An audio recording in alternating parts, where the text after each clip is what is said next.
श्री श्री गणेशाय नमः। आसुरो शिवशंकर महादेव जो धुनी वार उत्साह है। श्रीमद भगवत गीता जी जय। श्री कृष्ण कन्हैया लाल जी जय। सदगुरु साईं सदाराम साहब जी जय। सर्वशास्त्रमयी गीता, सर्वधर्ममय उदया, सर्व तीर्थमयी गंगा, सर्वदेवमय हरि। एक घड़ी आधी का अपनी आध, संता से गोष्ठी कटे कोट अपराध। बोलो सियापत रामचंद्र की जय। पवन पुत्र हनुमान की जय। प्यारी संगत सबरी ना जय श्री कृष्णा। जय जय श्री कृष्ण।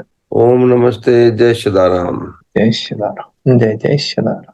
आज जो शिबरी 28 जुलाई रविवार सूर्यवार जे ॾींहुं ते रोजाना वांगुरु सुबुह सवेरे जे हरि नाम सत्संग में गीता ज्ञान में पाण सभु शामिल थिया आहियूं। सभिनी जो हृदय सां स्वागत आहे।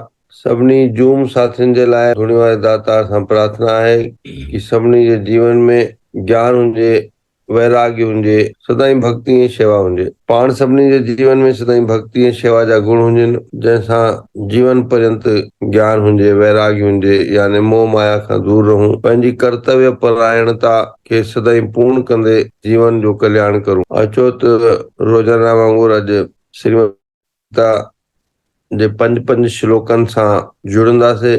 उन्हनि जो पठन थींदो, उन्हनि जो श्रवण थींदो ऐं पोइ उन्हनि जो अर्थ थींदो। अथ द्वितीयो अध्याय। श्री परमात्मने नमः। श्लोक संख्या 51। कर्मजं बुद्धि युक्ता हि फलं त्यक्त्वा मनीषिणः जन्म बंध विनिर्मुक्तः पदं गच्छत्यनामयम्। यदा ते मोहकलिलं बुद्धि व्यर्तति तरिष्यति तदा गन्तासि निर्वेदम् श्रोतव्यस्य श्रुतस्य च।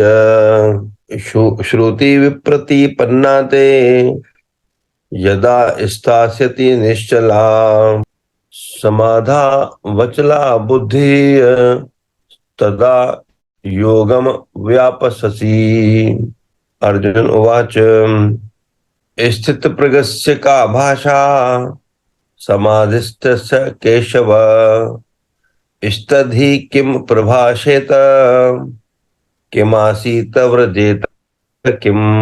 श्री भगवान उवाच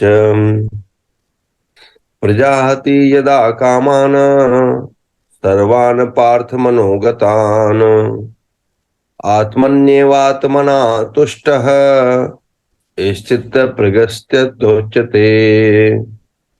ओम तत्सत्। ओम तत्सत्। अथ द्वितीयो अध्यायः। श्लोक नंबर 51। कर्मजं बुद्धियुक्ता हि फलं त्यक्त्वा मनीषिणः जन्म बंध विनिर्मुक्ता पदं गच्छन्त्यन्हाम्ययम्। यदा ते मोहकलिलं बुद्धिर्व्यतितरिष्यति तदा गन्तासि निर्वेदं श्रोतव्यस्य श्रुतस्य च। श्रुति विप्रतिपन्ना ते यदा स्थास्यसि निश्चला समाधावचला बुद्धिस्तदा योगमवाप्स्यसि।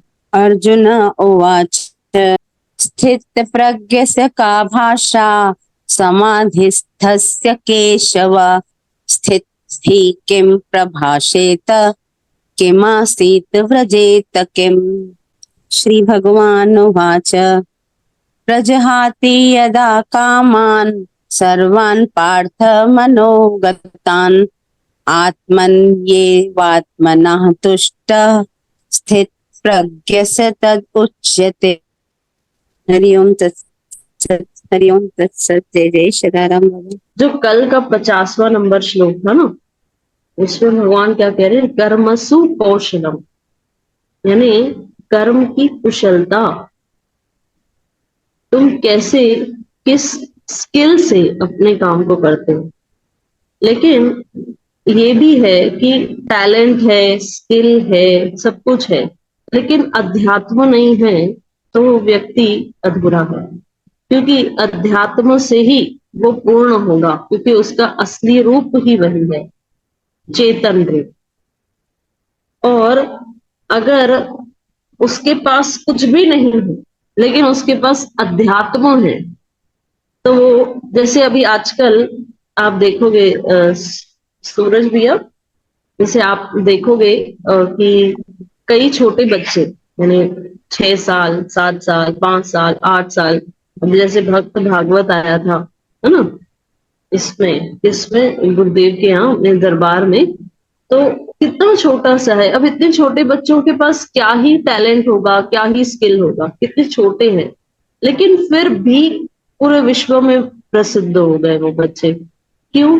अच्छा, अगर मैं भूल नहीं रही हूँ तो शायद गोरखपुर से अनुष्का पाठक छोटी सी बच्ची आई थी और गुरुदेव ने उनको आशीर्वाद भी दिया। अब बताओ, जिस दिन से वो शदानी दरबार से कथा करके गई है, उसके बाद से आप सूरज भैया देखो यूट्यूब में इतनी फेमस हो गई, इतनी प्रसिद्धि मिल गई, और कहाँ कहाँ के न्यूज चैनल उसका इंटरव्यू लेने आते। इतनी छोटी सी बच्ची का कैसे गुरुदेव का आशीर्वाद देखो, कैसे छोटी सी बच्ची लाइक 7 इयर्स की थी जब वो आई थी दरबार से, अभी साल भर ही हुआ है, पिछले माता साहब के मेले में आई। तो कैसे आशीर्वाद तो है ही, नो डाउट। तो भगवान ये दिखा रहे हैं कि अगर अध्यात्म तुम्हारे साथ है तो आप कुछ भी कर सकते हो, चाहे टैलेंट स्किल हो नहीं हो, लेकिन तुम्हारे पास खूब टैलेंट है, खूब स्किल्स है, सब कुछ है, लेकिन तुम अध्यात्म में नहीं जुड़े तो तुम जीरो, कुछ भी नहीं है, क्योंकि तुम्हारे पास अध्यात्म नहीं, और तुम्हारा असली रूप ही चेतन रूप है, अध्यात्म रूप है। तो भगवान यहाँ कह रहे हैं अर्जुन से कि क्योंकि सम बुद्धि से युक्त ज्ञानी जन कर्मों से उत्पन्न होने वाले फल को त्याग कर, देखो भगवान क्या कह रहे हैं, किसका त्याग करना है? कर्म का नहीं, उसके फल का त्याग करना। तो भगवान कह रहे हैं जो ज्ञानी होते हैं फिर उस कर्मों के फल को वो त्याग देते हैं और जन्म रूप बंधन से मुक्त होकर उस निर्विकार परम पद को प्राप्त हो जाते हैं। तो भगवान कहते हैं कि कैसे तुम मुक्त होगे? जब तुम कर्मों के फल का त्याग करोगे, ना कि कर्म। और अर्जुन क्या कर रहा है? अर्जुन उल्टा कर रहा है। अर्जुन कह रहा है कि मैं कर्म को ही छोड़ दूं, मतलब मैं युद्ध ही ना करूं। भगवान कह रहे हैं नहीं, तो हमारे लिए ये शिक्षा है कि हम छोड़ के बैठ जाए नहीं। जो हमारी एज अ किसी भी रोल में हम हैं, जो रोल हमें दिया गया है ना, सृष्टि के हमारे कर्मों के अनुसार सृष्टि ने हमें दिया है, प्रकृति ने, भगवान ने, तो वो रोल हमें निभाना पड़ेगा।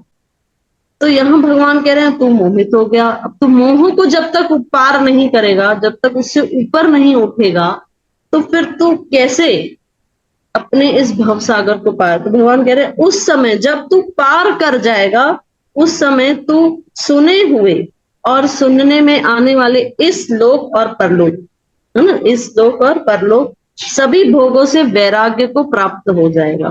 तो भगवान कह रहे हैं जीवन मुक्त हो सकते हो। मुक्ति ऐसा थोड़ी ना, मोक्ष ऐसा थोड़ी ना कि मृत्यु के बाद ही मिलेगा, नहीं, तुम जीते जी मुक्त हो सकते हो।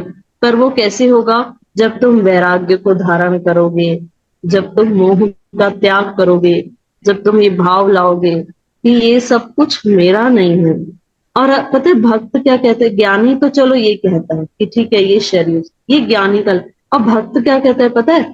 भक्त कहता है प्रभु ये मेरे नहीं, आपके, अब आप जानो, हम जाने, आप ही संभाल लेना।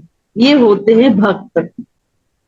आगे भगवान कह रहे हैं कि भांति भांति के वचनों को सुनने से विचलित हुई तेरी बुद्धि, हम जहां हमारा लक्ष्य है वहां ध्यान नहीं है, अलग अलग भटका हुआ है। तो भगवान कह रहे हैं कि भांति भांति के वचनों को सुनकर विचलित हो गई तेरी बुद्धि, मतलब you are not focused now. अब भगवान क्या कह रहे हैं कि जब परमात्मा में अचल और स्थिर ठहर जाएगी, तो कहते हैं नित्य निरंतर, देखो संत महात्मा कहते हैं श्वास श्वास में उसका ही सिमरन हो, उसका ही स्मरण हो, ये होता है अचल और स्थिर। और अगर फोकस हो गया तो क्या होगा? तब तो योग को प्राप्त हो जाएगा, अर्थात तेरा परमात्मा से नित्य संयोग हो जाएगा। अब अर्जुन के मन में प्रश्न आ गया, क्या पूछ रहा है अर्जुन? अर्जुन बोले हे केशव, समाधि में स्थित परमात्मा को प्राप्त हुए स्थिर बुद्धि का पुरुष का क्या लक्षण है? स्थित प्रज्ञ, देखो ये भगवत गीता का बहुत ही सुंदर शब्द है दूसरे अध्याय कि स्थित प्रज्ञ यानी स्थिर बुद्धि वाले पुरुष के लक्षण क्या होते हैं। वह स्थिर बुद्धि पुरुष कैसे बोलता है, कैसे बैठता है, कैसे चलता है। इनडायरेक्टली अर्जुन पूछ रहा है कि उसका व्यवहार कैसे होता है, कैसे समझे कि ये व्यक्ति स्थिर बुद्धि है, अब स्थित प्रज्ञ हो गया। तो अब भगवान उत्तर में जो दे रहे हैं, श्री भगवान बोले, हे अर्जुन, जिस काल में यह पुरुष मन में स्थित संपूर्ण कामनाओं को भली भांति त्याग देता है और आत्मा से आत्मा में ही संतुष्ट रहता है, उस काल में महस्थित प्रज्ञ कहलाता है। तो भगवान कह रहे हैं जिस दिन तुम्हारी इच्छाएं 0 हो जाए ना, उस दिन समझ लेना कि तुम स्थित प्रज्ञ हो गए हो। एक होता है नीड, एक होता है वांट्स। नीड मतलब कि इस चीज की जरूरत है, और एक होती है बॉन्ड यानी इच्छा, ये चाहिए। अरे क्यों चाहिए? नीड है नहीं, जरूरत नहीं है, पर चाहिए। क्यों? क्योंकि इच्छा है, लोभ है। तो भगवान कह रहे हैं जिस दिन उस पुरुष की कामनाएं उसने भली भांति त्याग दी है और अपने आप में ही संतुष्ट है। ओम सर्वे भवन्तु सुखिनः सर्वे सन्तु निरामयाः सर्वे भद्राणि पश्यन्तु मा कश्चित् दुःखभाग् भवेत्। ओम पूर्णमद पूर्णमिदं पूर्णात् पूर्णमुदच्यते पूर्णस्य पूर्णमादाय पूर्णमेवावशिष्यते। ओम शांति शांति शांति। ओम।